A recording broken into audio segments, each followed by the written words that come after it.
My name is Supa Chantschool. I am the founder of Hep B Companion based in the UK, and I will be your moderator for this session. We've gathered three expert speakers today to help us make sense of the latest breakthroughs in hepatitis B, especially around potential cure therapy and, of course, the newly released EASL 2025 clinical guidelines. So whether you're living with hepatitis B or a healthcare professional working in the space, we hope that this session gives you insight, hope, and maybe some practical tools to stay informed and engaged. So we have two discussions around these topics today from our expert speakers, followed by a Q&A and discussions where you can just comment in the comment box or in the Q&A section. So before we start, just a few housekeeping notes. This webinar is being recorded and we will share the videos over the next 2 weeks, hopefully before World Hepatitis Day. Feel free to drop any questions or comments in the box at any time, and feel free to introduce yourself, let us know where you're from. And if you need any support during the sessions, our team is here in the chat to help out. So let's get started. I am delighted to introduce our speakers. Firstly, we have Dr. Su Wang. Su Wang is the Medical Director of the Viral Hepatitis Program at the Centers for Asian Health at the Cooperman-Barnabas Medical Center. Dr. Wang is a practicing internal disease specialist and has been a primary investigator for a number of viral hepatitis screening and linkage to care grants. She has led primary care-based hepatitis B and C programs, community screening, outreach efforts, and patient and community-based advocacies and research initiatives. She is currently living with hepatitis B and was the past president of the World Hepatitis Alliance. She is currently senior advisor for the global health for the Hepatitis B Foundation. Next, we have Dr. Robert Gish, or Bob Gish. Dr. Gish is a current fellow of the American Association of the Study of Liver Disease, the AGA, and the American Society of Transplantation and American College of Physicians.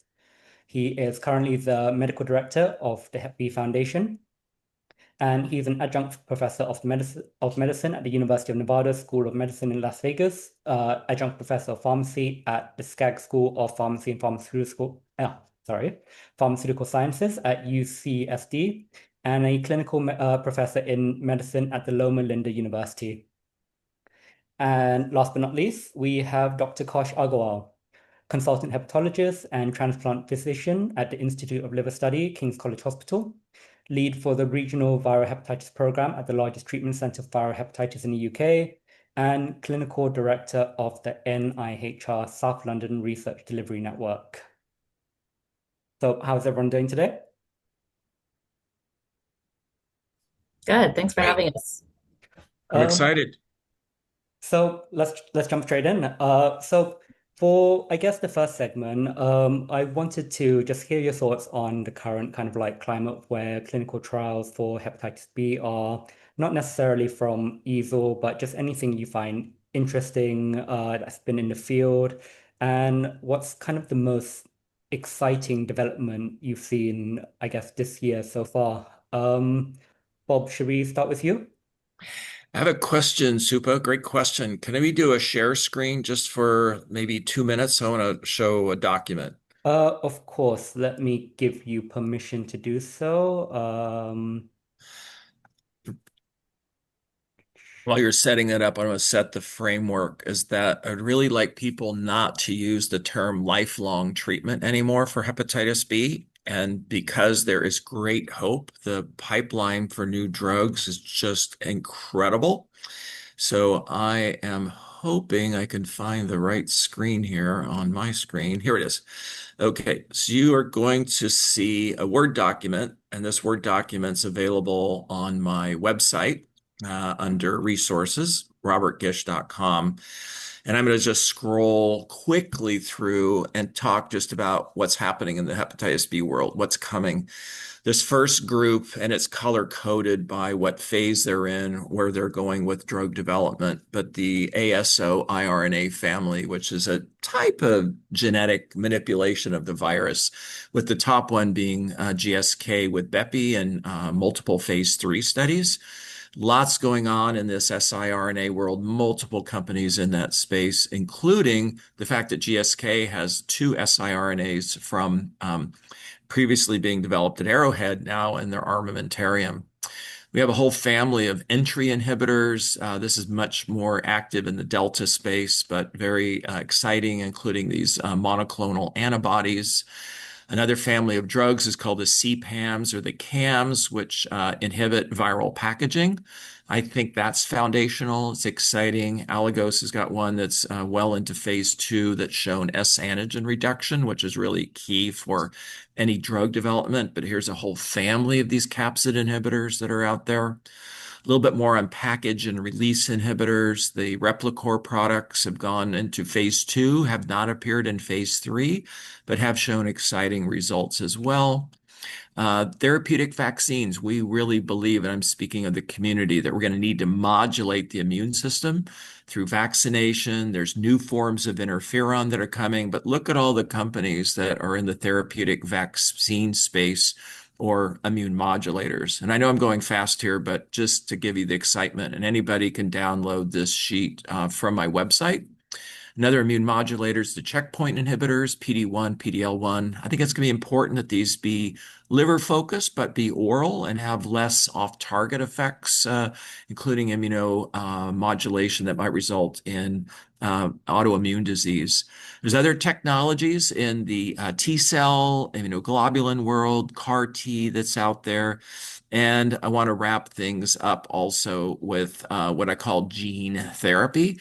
This little slide that's on the screen has to do with gene therapy in general, but we have 5 companies that are in the gene therapy space, either epigenetic modifying or direct gene modifying, including companies like Precision, and there's other companies that are listed on here.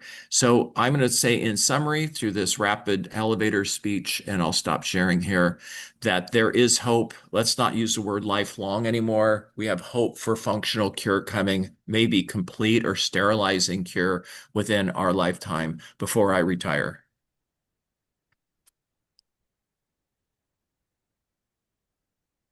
You're You're muted, on mute. Supa. You're still on All mute. right. Kosh, do you have any additions to that? So first of all, I wanted to welcome everyone who's joined. I can see some old friends and really keen for an interactive piece and grateful for Shari particularly joining as Hep B Foundation and Jeff and others and lots of those with lived experience in both B and Delta who've joined. So thank you. I would concur with Bob, as I always tend to do. I am not downbeat at all.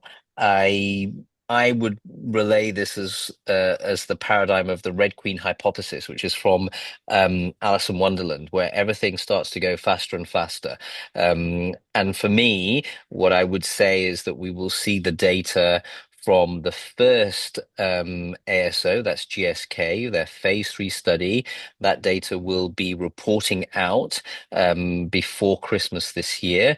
And that hopefully will be the first chink in us getting patients under 3,000 cured and to hopefully get that license for patients. And that will take some time, but that will very much feed into Bob's view that we now need to think about however we want to term it. Clinical cure, I quite like as a terminology. I don't want to get into the weeds of what we call cure or not cure.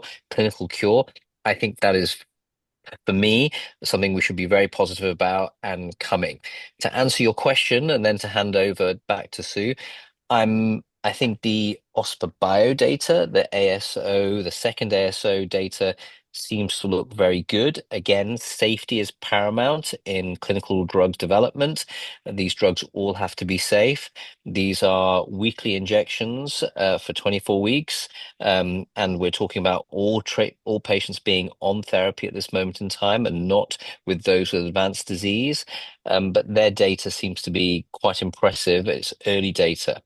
Last couple of points I'll make is that there's an explosion of new drug therapies coming out of China. China globally has about 30% of the global burden of hepatitis B. I think when I last looked, there were 80 new drugs in development. Some of them are sort of similar drugs to the mode of action that we already know about. And I think the other 2 points I want to make is that there is a revisiting of pegylated interferon. I think those with a lived experience or those who've had an experience of interferon may be a little downbeat about that comment, but I would suggest we're using interferon as a surrogate marker to boost the immune system after we lower surface antigen. So I do not think interferon is going to be a long-term player, but I think for safety and as we move the field forward, there is currently some role for interferon. And lastly, the most important piece is really understanding the basic science and understanding for those with lived experience, what your quantitative surface antigen is. That seems to be a critical piece in whether you can get to a cure or your chances of being able to get to a cure. So the lower the surface antigen, the quantitative, and in a lot of places in the world, we can't get a quantitative surface antigen, and Bob is very vocal about that. That seems to tell us the state of play of your body's immunity and response perspective to hepatitis B. So the lower the surface antigen, lower than 3,000 is not as good as lower than a 1,000, which is certainly not as good as lower than 100. The lower it is, the more chance you have of getting over this hump and getting a clinical cure of hepatitis B. But I'm overall very positive about the opportunities we have, and I think the world is going to change radically for those with hepatitis B and those who are able and are involved in the treatment of those with the lived experience and patients who are seen in our clinic. Cool. Thank you, Kosh. So you mentioned a little bit on functional cure right there, and terming it as the term clinical cure. So there's I guess, a lot of confusion within the community. Well, firstly, what is the correct term to use in this sense, like functional, complete, clinical, and what does that actually mean for the lived experience of hepatitis B? So, having been very positive, I'm going to be very brief, but not so positive. And I think Bob is going to agree with me. I think there is some element of navel gazing or willfully making, particularly the terminology, more complicated than it has to be. I think we're approaching that from a sort of appropriate, very scientific level, which is relevant, but I'm not so sure we've really fully embraced what that means for those who are in clinic or those with lived experience. I'm not sure I could explain what a partial functional cure is to somebody in front of me so that they would feel confident and be able to go away. To me, a cure is being able to stop treatment, to not have surface antigen, to preferably have an antibody response. We know that there's always a small risk of reactivation. That is the way of the world of hepatitis B, but those risks are very, very small. But I'm moving away personally, and I'm really looking for some momentum around this, from functional cure to potentially a clinical cure. But I think we've made this more complicated perhaps than we have to than we need to be, and that feeds into the discussions about phases, the terminology of immune tolerant, immune active, inactive carrier, which I hate as a term. But I think we just need to keep it simple so that our patients and those with the lived experience, who are the key players, understand it a little bit more. Great comments. So Bob, would you like to chime in on any of that? Yeah, I think this is important that we simplify everything with hepatitis B, and we're slowly going that direction. We'll talk about the guidelines in a little bit and the terminology also. There was this recent discussion about having certain terms to communicate with our patients and having the more complex terms for the science and the drug development pathway. I really like that idea because we really do have two languages. We have the language we speak in clinic. When I've got 42 languages, I have to think about working through hepatitis B in Creole or Swahili or the newer language from Sudan, versus when I'm at the Hep B care meetings that are before ASLD or EASL. Those are really two different worlds we live in. Of course, we can merge them because we're smart and we're KOLs and we're good providers. But simple is important from beginning to the end. Keep it simple, especially when we're interacting with our patients. So this is such a great introduction. I love the title of this, Supa, Hope on the Horizon, because I think that's a great overall message to everybody.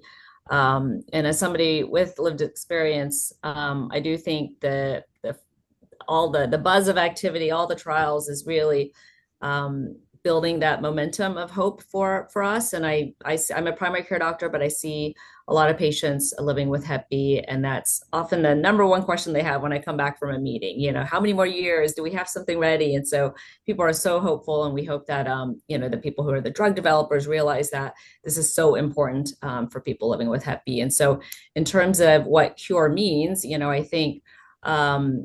I think broadly, we're taking it to mean like loss of surface antigen. And yes, functional cure has this very like precise definition of like 24 weeks off therapy, you have sustained surface antigen loss.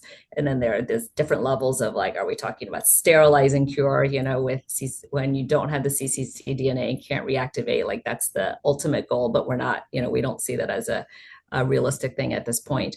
But yeah, loss of surface antigen, I think, resonates with people living with Hep B, because that is the one test that defines as you having the infection, right? That's our screening test. When that test is positive, the doctor tells you you have hepatitis B. When you lose the surface antigen, that's basically is what we're telling people. You've had your immune system has controlled the virus, and so you don't have viremia. Your Hep B DNA is negative, and so that's the clinical picture of what we're calling cure. And like Kosh is saying, the navel gazing, it becomes very complicated when we talk about that. And so, but this is, I think overall, and Sherry has mentioned this with the Hep B Foundation, that the term cure pretends this kind of hope that those of us living with Hep B are really grabbing onto. And so, I think the thing that people have to realize is that Hep B is such a smart virus that even when you lose a surface antigen, there are parts of it that's still in the liver, and you can have that reactivation. And that is important for people to realize too, because if you've been exposed to Hep B and you still have that core antibody positive, it's important to know in case you do become immunosuppressed, you still need to be on antiviral medication. So there's, some nuances there. But yeah, very excited to see all these potential combination therapies. And that's one thing I do make sure patients realize, that it's not going to be as simple as this one pill they're taking right now. It's probably going to be a combination of 2 or 3 drugs that involve some injection or subcutaneous or infusion. That way they realize kind of the reality of it. It's going to look different from hepatitis C. But it's still something when you do these surveys of patients of whether they would be willing to do injections, because there's some thought that, maybe patients wouldn't be, maybe what we have is good enough. And I disagree. I do think that when there's a chance of like cure, that people are willing to go through injections, and that, for finite therapy, right? So if I'm able to lose my surface antigen, I'm willing to undergo, a little bit more discomfort if there's that possibility. So so more coming. I think with every liver meeting, it's exciting to hear, what's on the horizon. Super. Can I just come in? My apologies, because my camera is not working and it's dark outside. I think Sue makes some really important comments. Number one, I think we need to talk about more patients getting onto standard therapy, which we will come to in the second part, because we'll talk about the EASL guidance, and I have some strong views about that, number one. And I think that's the key piece. We still have to focus on diagnosis, addressing stigma, and getting patients into an environment they can get onto therapy. Let's not forget that. We're talking about now cure. And I think the message that I would play is that this is not something that's going to be a magic wand, and those are the exact words I use in clinic. There is going to be effort required. I want to use this as a shout out to those in the audience to really think about the value of research, the value of clinical trials, what we did in COVID, what we did with hepatitis C, and what we've done in HIV was on the back of patients and those with a lived experience really asking and demanding better treatments so that we can get to a better place, particularly cure for Hep C. And we don't have that momentum, I would say, in hepatitis B as a community. And that's a good thing because we have good therapies, but that's a bad thing because we're a little bit passive in moving the field forward. I feel we're very much at a pivot point where we can start to look forward to thinking about losing surface antigen, getting to clinical cure, being off treatment and being DNA negative and having an antibody response. And that is a good place to be clinically, and a good place for long-term outcomes, and a good place for patients and those with a lived experience who will then have had previous hepatitis B, not ongoing hepatitis B, but it's not easy. But to put that shred of light in, we looked back at King's to the last 50 or so patients who'd just been completing clinical trials. We're getting a clinical cure rate, and note that I keep using the term clinical cure rate, of about 25 to 30% of our patients who are going into trials are now getting a clinical cure. They're highly selected. They will have a lower surface antigen going in than some of the broader populations, but we're now starting to see those patients coming through and advocating and being a part of Hep B Companion and other advocacy groups to try and demystify therapies. The last piece is, I'm glad that Bob mentioned it, and I think it is worth mentioning, but it's still a little bit Star Trek, is the genetic or the epigenetic type of therapies that are coming through at pace. We're in a real revolution with regard to genetic diseases such as amyloid, hypercholesterolemia. We're seeing now real changes and licensed drugs that can modify and modulate the gene, the human gene, and address those issues. Hepatitis B is a very clever virus and does have some genetic impact on patients who have hepatitis B in their liver.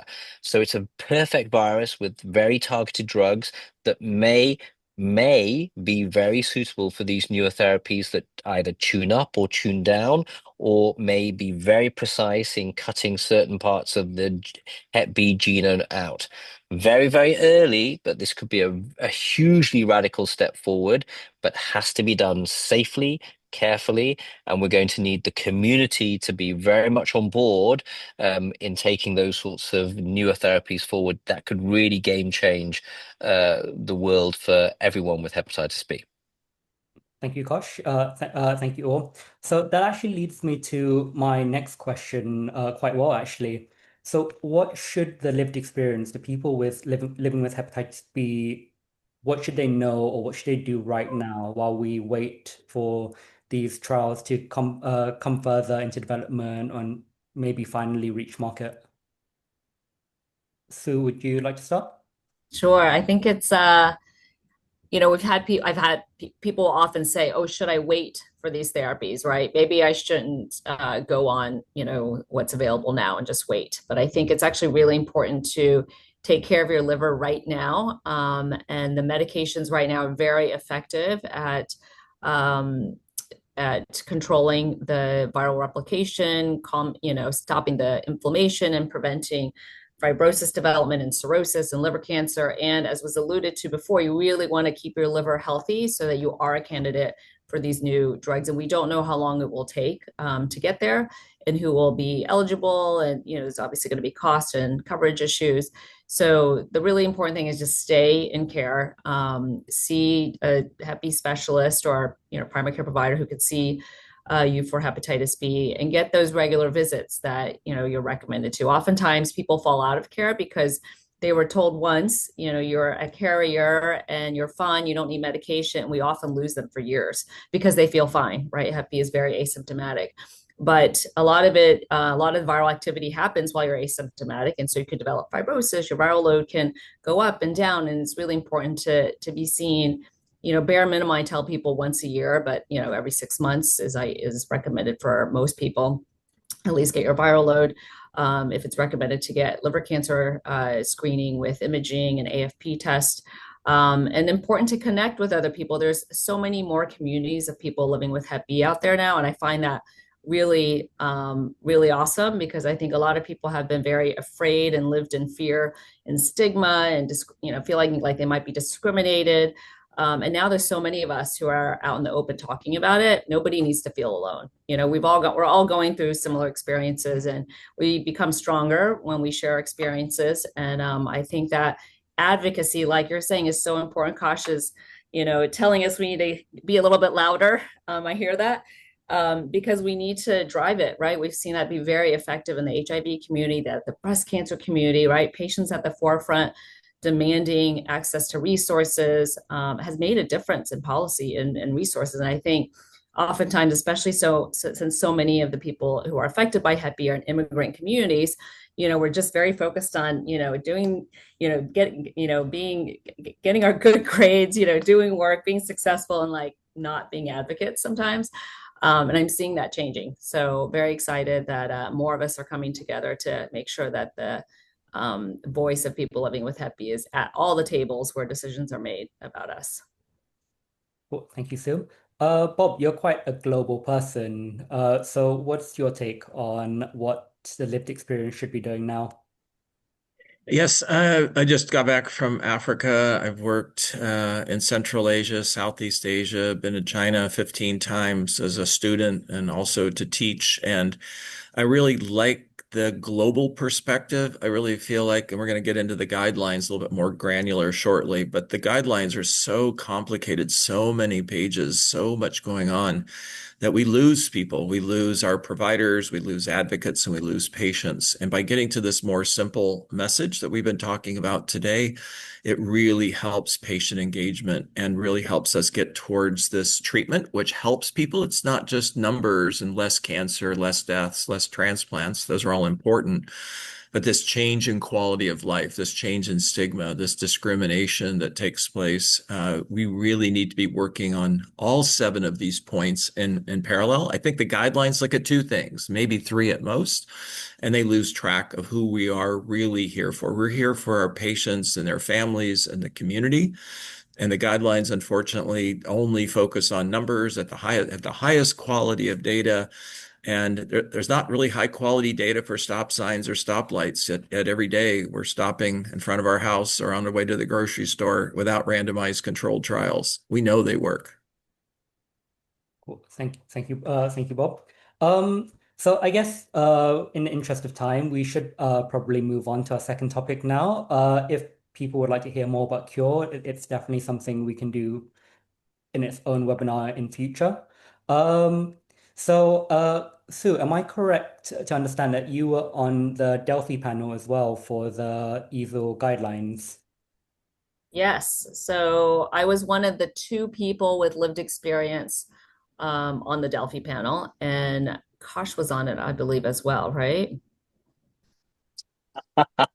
I was on the Delphi panel. Uh, but that means nothing.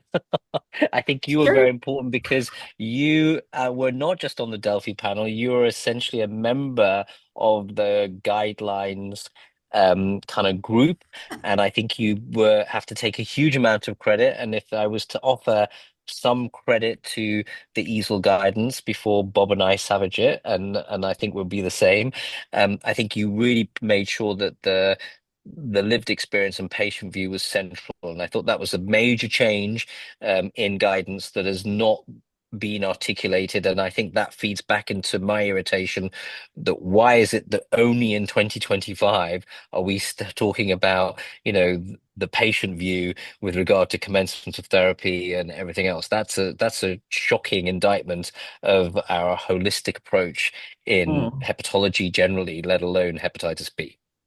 Yeah, maybe we should back up a little bit and explain to Yeah. people how the guidelines work and how they come to be. So they're, updated. And first, there are multiple guidelines around the world, which can be confusing to people. So WHO updated their guidelines for hepatitis B in 2024. And I was part of that, representing the community. And I appreciated that as part of the WHO guidelines, they have a pretty significant representation of patients and community members who feed into the recommendations. And then EASL is the European Association for the Study for Liver Disease, and they just came out with theirs. And just a couple months ago, we have new ones, and I appreciated that. So there wasn't a patient on the main committee, but the Delphi panel is a larger representation of different experts from different fields, different areas, who will also feed into the questions that are asked. So oftentimes we start off with like PICO type questions in terms of what are the research questions we're asking. And so we got to feed into that. We got to feed into the recommendations, and they were refined. And Marcus Kornberg, who's the chair of the guidelines committee, was really open, and there was a lot of back and forth on a lot of the concerns that came up. So I appreciated his dialogue and being able to provide some feedback on that. But yeah, it's a lot of work doing this thing. It's a very long document, and it's hard to kind of really balance out everybody's expert opinions. But I think it's a big step. I think there's some really nice steps that we're taking towards simplification, towards expanding treatment, earlier eligibility. There's a focus on shared decision making in terms of making sure we assess patients' preferences. There's some language about, if a patient wants to be on treatment, there should, regardless of what their tests look like, we are, more supportive of that than we have been in the past, which has been very dictated by lab eligibility. So I think there's some exciting things in the guidelines, and recommend people take a look at it. Even though it's a very long document, there are diagrams in there, and there's at least one treatment diagram that's literally very short, and it was Marcus's vision for it to be able to fit on a beer mat, like a beer coaster. And it really does. Like in his presentation, he actually put it into a beer coaster shape. And I love that simplicity is what we need if we're really going to get access to care to more people. So yes, we're making strides, but yeah, there's still more room to go. And I'm sure Bob will offer some more thoughts on that. All right, you ready for a little more global perspective? Because I really feel like EASL and ASLD guidelines fit these very small geographic areas, and they don't fit the global perspective. After spending 2 weeks in West Africa, where I found out one PCR test is $60, and a month of treatment is $250. A year of treatment is $30. So if you buy one PCR, it obviates the money that you might have for 2 years of treatment. And we know that 95% of people who are surface antigen positive are PCR positive. So in a country where you've got, average income per year is $500 to $3,000, the PCR testing becomes phenomenally obstructive, and it's a barrier. And the leading cause of death in these young men is liver cancer or cirrhosis. I had so many cases when I was in West Africa, just people presenting these cases to me, these disastrous cases of people not getting access to care because of obstruction, I consider, from these requirements for testing and DNA quantification. So I really think the guidelines should be really sensitive to the finances and the barriers that are there. The vaccine, 60 cents. A point of care test is $1. A year of tenofovir is $30. This is reality. We need to test everybody, treat everybody. Cool. Thank you, Bob. So let's take a quick step back, just briefly.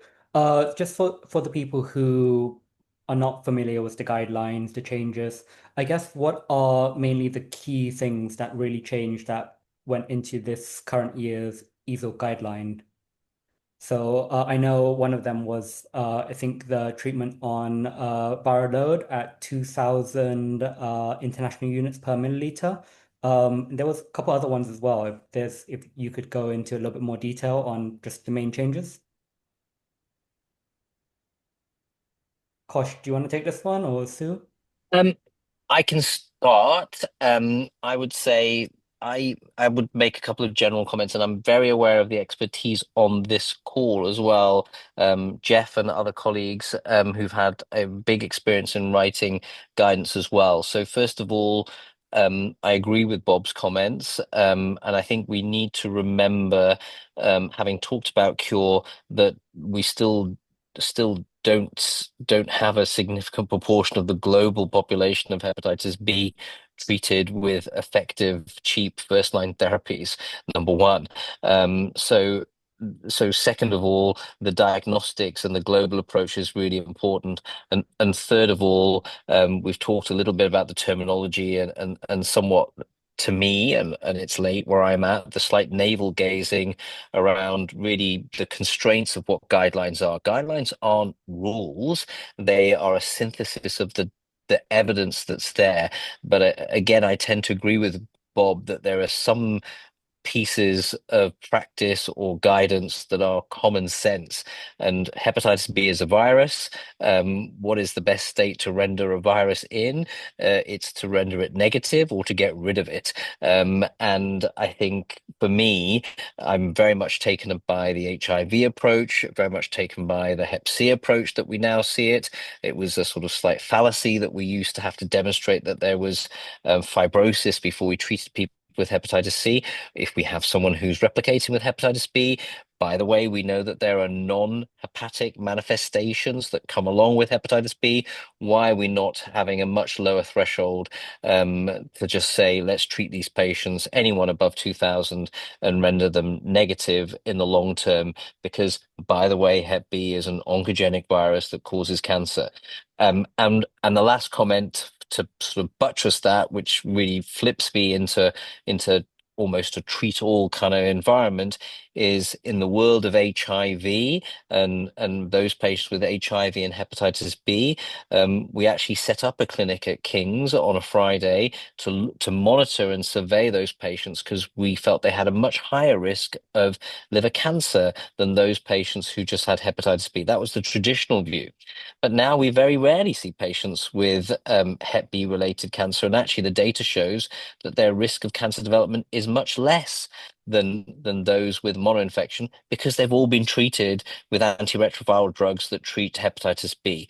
So for me, we're still missing a significant majority of patients, even in high to middle income countries, who could be treated, who are then presenting with liver cancer. So I very much feel we should be treating at a lower threshold. To answer your question, I think that there are areas of the guidance which is just sort of foam filling, very sort of niche areas of liver transplant are extremely boring and have been very clear cut for over 10 years, but they were rehashed. Mother to child transmission to me is a big issue. And I think we have clear evidence for vertical transmission at a cutoff of 200,000 international units. But personally, I think there is an evolution, and I do agree with this, to treat the individual, not their risk of transmission. So if I have a young woman who's pregnant, who's got a viral load greater than 2,000, my practice is to offer treatment to them because I feel that that is at a higher level of replication.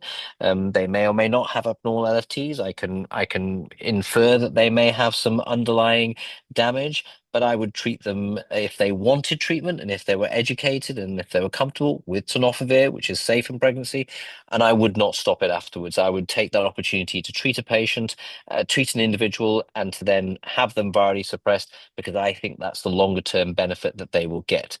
Anyone who's in occupational health, anyone who's a healthcare provider, who's surface antigen positive, frankly, I look for a reason to treat them because it just makes their lives much easier and it gives them added clinical benefit. And therefore, it's a small hop for me to think about a, treat all or treat on viral level alone. So I do feel I understand the reasons why the guidance is slow and behind the times, but I think it produces additional hurdles to us getting to the main game, which is getting patients suppressed, getting them feeling better, getting them engaged in care, in taking on their own care and understanding their care, and mobilizing them to advocate for better treatments to get to a clinical cure.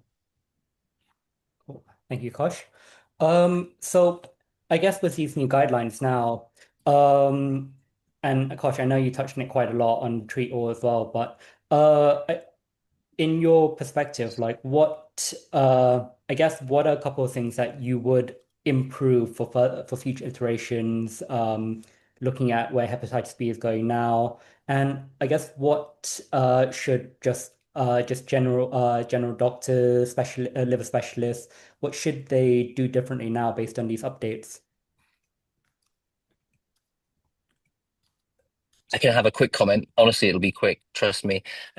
I think one of our pieces is that we're not good at coming outside of our specialist bubble into internal medicine, let alone primary care. Obviously, those with the lived experience and those who are at risk and demystifying them getting tested. This is why the Hep B Companion is so important. This is why Hep B Foundation is so important. There is still a massive education piece, even amongst healthcare providers who can't interpret the results, let alone understand what it means. So we failed on that respect, I would say. Bob? Two comments I wanted to bring forward is this lesson I've learned from the Hepatitis B Foundation and all the work that they've done about people's quality of life from hepatitis B. I'm in a hurry. I'm in a clinic. I have 15 minutes with my team to get through an entire discussion, and there's little time for listening. And these surveys have provided me a powerful set of ears to understand that hepatitis B is not asymptomatic in many people. It really impacts their quality of life. It's an inflammatory state. And when they go on treatment, how profoundly that changes their quality of life. So that's number one that I think is important. Then since I've embraced the China guidelines, which is basically treat everybody, if you're over 30, you've got virus, you're on treatment. I think this is super simple. I think the data supports it. And now I've been using that in my clinic and seeing about the patient's feedback about that. And they embrace this simple approach. I show them their viral numbers. I say, this virus is bad. You know, we have HIV, we treat everybody. Hepatitis C, we treat everybody. We're now moving to treat everybody who's got virus in their blood.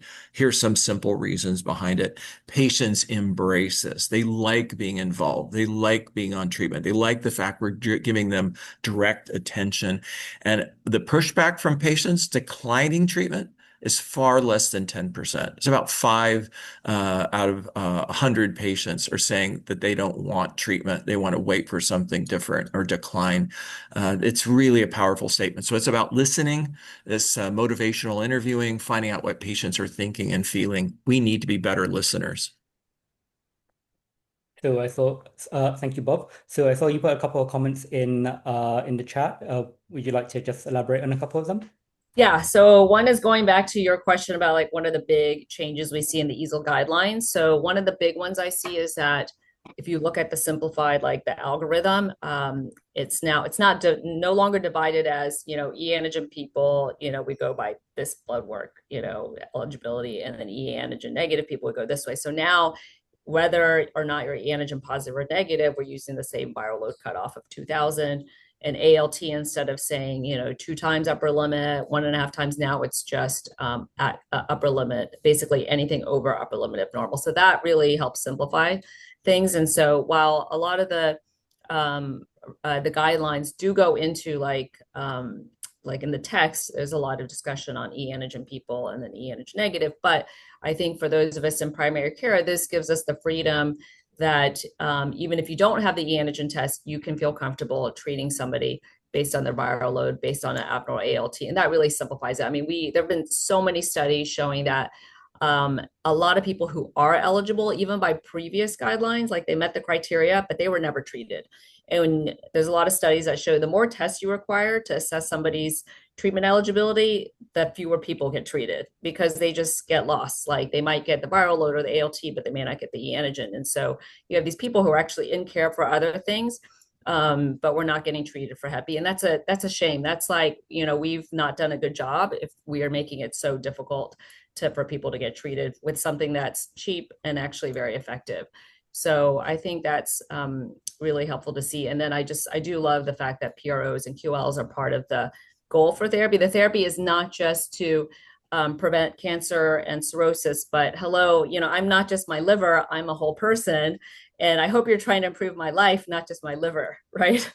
So I think saying that, how I feel, and if I do have, we find that fatigue is often underappreciated by physicians and often kind of brushed off, but it is commonly reported with people with hepatitis B, and that should make a difference, right? And if we find that in a lot of these surveys that Hep B Foundation has done, people are very afraid of transmission. And it's not really, it has not been addressed. And one of the questions is about this is treatment as prevention is brought up. Like the medications can help prevent horizontal transmission. And that has not been kind of really on the radar of any of our recommendations, unless you're a pregnant woman or you're a healthcare worker.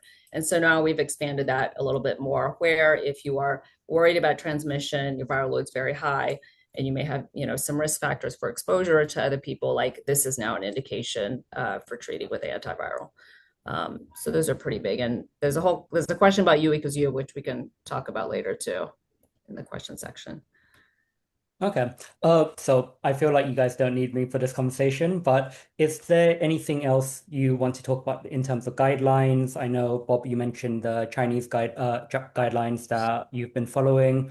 I guess looking at it from the patient's perspective, I would probably like to think that I would rather be on treatment when I have viral DNA, hepatitis B DNA in my system. So I guess my question to you, Bob, is like, how did the Chinese guideline came about into that direction? Like, what was the main push behind that, whilst the EASL, ASLD, WHO guidelines didn't follow that suit? I think what happens with ASLD, which is pending, EASL, and WHO, before this patient voice got very involved, was we have to have the highest level. We have to have a Rolls Royce. If we're not in a Rolls Royce, I'm not going to the grocery store. And life is much more simple than that, because I could get to the grocery store on a bicycle and still get my groceries.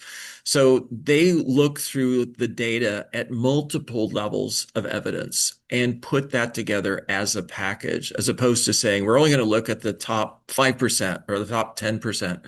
It's like you're getting into the highest college. What going to happen to all those other students who didn't get into Harvard? They're still going to be engineers. They're still going to be dentists. So they really put a much larger package together and looked at that. They also looked at simplification. They looked at the fact that we treat more people, prices will come down. That's the other key issue. If you're only treating a few people, prices end up staying high.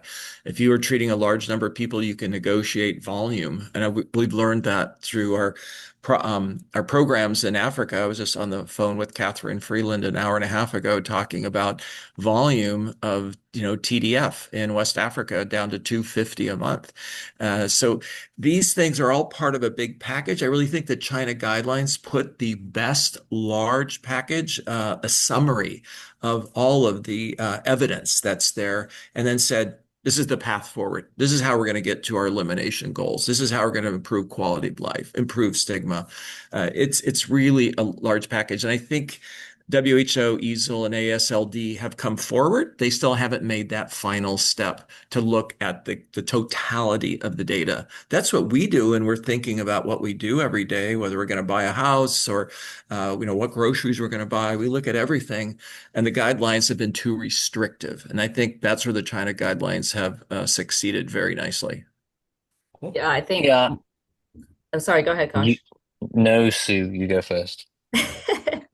All right. So I think, Bob, I love your analogies, like the grocery store and yes, the Rolls Royce, right? These are so true. And so, the way we do guidelines are a very strict way of doing things in terms of level of evidence. And we really have to look at real life. And I think some of the real life data that's not introduced in these is how many people we miss when we follow these these very perfect guidelines, right? Like so many people just don't even make it through the front door of the specialist, right? You lose all these other people. And so when we're talking elimination, we really need elimination focused recommendations that really talk about how do we get care to the most people. And I think one of the things I think a lot of us, those in the affected community, have been raising more voices about are like, well, some of it is our philosophy of care too. I mean, clearly the medications have changed. It used to be, we had medications that there was a lot of resistance, right? Lamivudine and tablivudine. We didn't want people to be on medications too long. They didn't need to be if there was a chance of resistance or if it was interferon, obviously, right? And so that's like a legacy framework, but now we're like, we've got different meds that are work for any stage of medication. They're safe. And accessible, as we mentioned. And so why are we waiting for people to develop fibrosis before we treat them, right? Because that's still a legacy framework, and that doesn't make sense to a lot of people, right? People in the infectious disease world, the HIV world, Hep C world, have seen things change, just like you said. Used to be you had to have a certain CD4 count or viral load before you needed HIV therapy. And then it was like, why are we waiting? We know that people do better on therapy earlier. So with Hep B, it's not as dramatic in terms of the outcomes. And so we haven't had that compelling need to start treatment right away. But a lot of people in the HIV world, a lot of people, as a patient, I see data and other patients see data that we see at the liver meetings. And we're often like, why are we waiting until I have fibrosis? I kind of don't want to get to that point. And that's an important philosophical difference, I feel like, in how we're approaching the guidelines. And there's that tension still. Of course, not everybody will want to be on medication long term, but I think we need to be offering it to more people, because when I actually have the conversation with patients about that, and I tell them, yes, of course you can be on therapy if you want, they're like, a lot of them are relieved, like, oh yeah, will you write it for me? I'd love to be on it, like even though I don't need it. And so they want that opportunity, but they don't want to do it if we don't think it's okay, right? So there's a little bit of that. How are the doctors framing this, which can impact the messages? Okay, I have Rob. one more analogy before Kosh goes on, and that is, your retirement plan, right? I look at this drugs in terms of liver cancer and cirrhosis perspective as I'm going to retire. I want to be alive when I retire. I want to enjoy my retirement. Yeah, the cancer risk reduction is 70 to 90%, but that pays off over 2 decades. Let's invest now for our future. Kosh, quick answer, please. Um, no, I'm going to give you a longer answer. So basically, Sue just agreed with what I said like half an hour ago. Number one, number two, I do like Bob's analogies, but I have got the best analogy. I would say that it's a whole systems issue that we have. We're not in the seventh circle of hell. We're looking at Dante, giving you the classical analogy. We're in the fifth circle of hell. I agree with everything that's been said. I believe we are making this more complicated than we have to. But the key piece of the puzzle is that building that momentum and advocacy and much more vocal voice, harnessing the expertise at the Hep B Foundation, Changing Health, WHA. It's patients that will make those changes. It's patients demanding those with a lived experience and saying, I'm not happy with waiting for 8 months to get my first appointment to see a nurse or a doctor in the specialist clinic. I want to see someone sooner. Why is it someone who's diagnosed with HIV gets seen in the UK within 4 weeks? And those are the sort of the endpoints, but there's no similar sort of voice to say, why is this different for those with hepatitis B? Secondly, it's a fair point that Sue says that people are individuals and those with hepatitis B are individuals, and there are many non-liver associated symptoms that people have. But I think what is important is that when we come down to the hard nuts and bolts of commissioning and money, and again, I'm redoing this, the fact that this is a generally silent population that's not as informed, and we need to fix that, not as engaged, not as kind of focused in getting that optimal therapy, and distrustful of the models of care that we have. It's easy to be pushed to the side. Whereas in the world of HIV 20 years ago, it was a very clear, very strong advocacy, very informed, very targeted piece. So once you've pressed those buttons and run the numbers, vaccination is the hugest, cheapest intervention that we should be doing, which still doesn't have the same, it doesn't have maximal output. Number two, absolutely agree with the number of patients who need to go on to therapy for their own benefit, for the longer term benefit, for the transmission benefit, for how they feel. But then it comes back to the education of healthcare providers and those who are the healthcare payees in the system. And the last comment is Bob is right about China. China is able to look at a China piece. 82 million patients, 82 million people in China with hepatitis B, and they've just said, let's just take this at a national level and let's try and just throw everything at it, and actually throwing treatment at anyone who's got a positive DNA.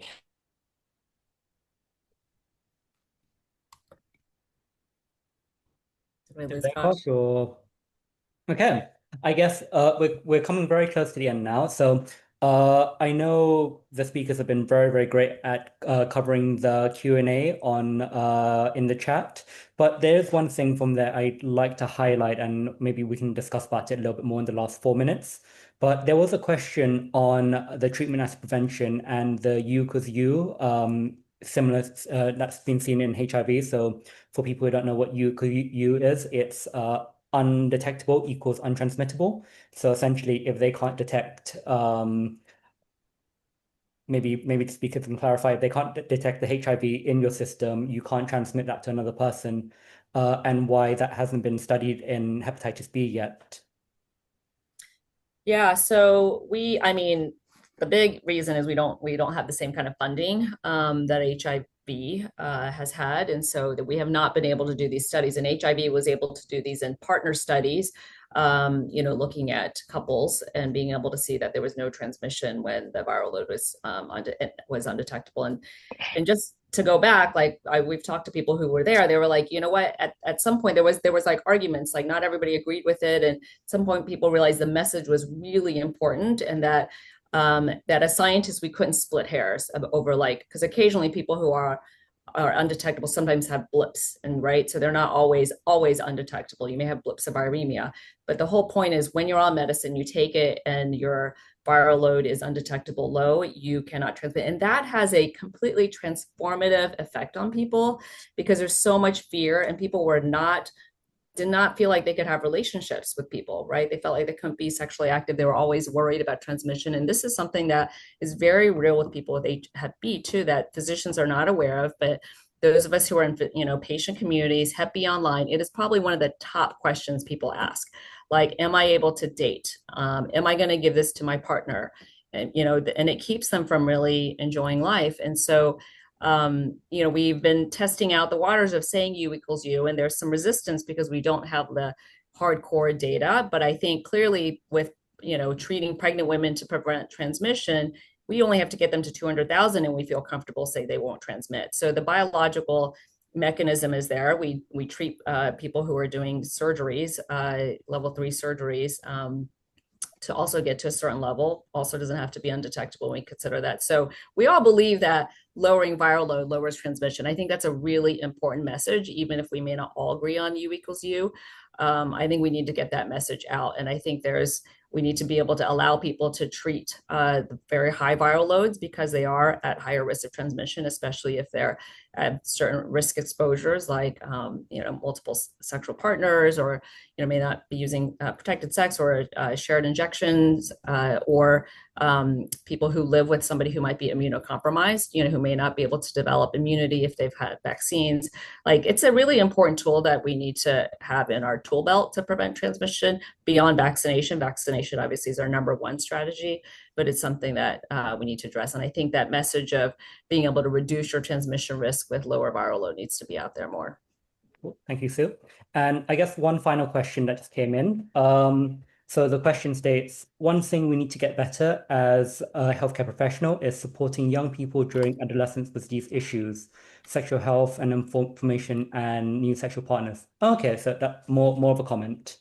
Okay, if that is all for questionings, thank you for everyone who have attended this webinar today. I saw a lot of people from the UK in this chat, and I do appreciate it is a very, very late webinar for us. But in future, we will do different timings as well, just to help with that. Thank you again to our speakers, Dr. Robert Gish, Dr. Sue Wang, and Dr. Kosh Agarwal. I can imagine Kosh would like to get back to his holiday now. Sorry for taking you out of your holiday. Not a problem. So it was fun, really good fun. Yes, thank you. And thanks, Supa, for organizing and all your work doing this. Thank you. And if there's any further questions, feel free to message us on our website at hepatitisbcompanion.org. Happy to pass the questions on to our guest speakers today as well. But yeah, apart from that, World Hepatitis Awareness Day is on the 28th of July. So I hope everyone's doing fun for that. Kosh, did you have some final words?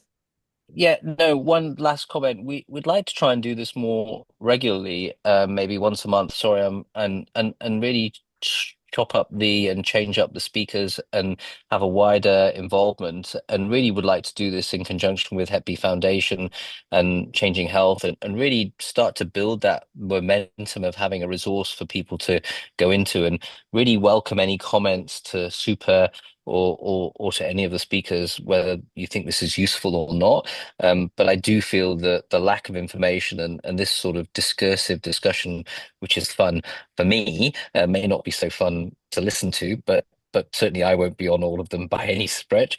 Whether it is this useful or not, but I've enjoyed it, and I think we should do more of it for everyone on this line and others. Thank you, Kosh. Well, Bye-bye. that's all for everyone. The videos will be available. If you subscribe to our newsletter, you will get an announcement once the videos go live. But thank you again, everyone, for attending tonight, and good night here from the UK. Bye. Thanks, everybody.